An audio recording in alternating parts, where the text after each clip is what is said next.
The latest World Economic Forum prediction finds gender parity is out of reach for another 132 years.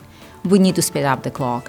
Gender equality at work cannot happen without gender equality in society, and sport is a powerful way to advance that. Our research shows that sport participation can help women break the glass ceiling and move up the executive ranks.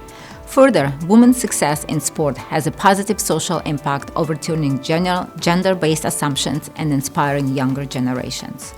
At EY, we're using our global voice, reach, and platform to uplift social equity and accelerate meaningful progress for our people, clients, and communities. We're harnessing the often untapped leadership potential of elite women athletes to advance women in the workplace and redefine opportunities for future leaders. It's one of many reasons we're proud to sponsor the YMCA Women of Excellence Sports, Fitness and Recreation Award. Women like Dr. Victoria Paraschak are another.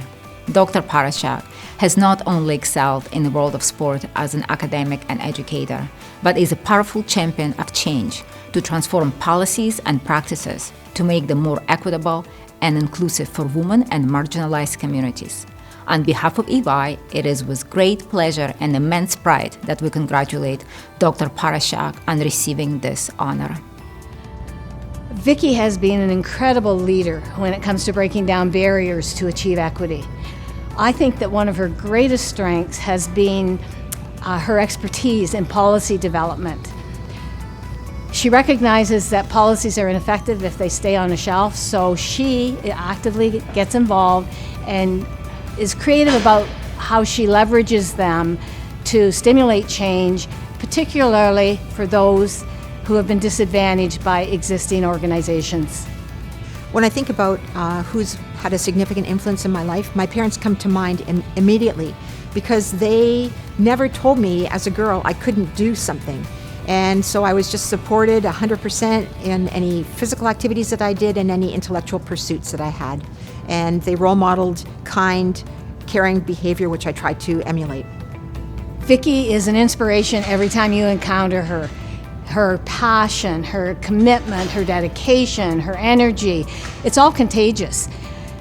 She believes that sport should be a transformational experience, but that's only if you have the opportunity to access it. So she is not going to quit until that access is available to everyone, and she will inspire you to join her on that journey. One of the toughest obstacles I ever had to overcome was an abusive coach, which I had in gymnastics when I was in undergraduate at university. And after a couple of years of being beaten down by him and having incidents occur where I just felt I couldn't anymore put up with it, I quit the team along with a team member, another one, and we went to the department head. We complained about him, and a year later he was gone. So what I learned from this incident is not to ignore abuse, but rather to address it, whether it's happening to you or to other people, and that I shouldn't automatically obey authority just because they're in a position of power. I need to use my mind to be clear on what's appropriate. Vicki will have completed her morning run, come home, baked some cookies or some muffins, looked after her cats before most of us had even thought about getting out of bed.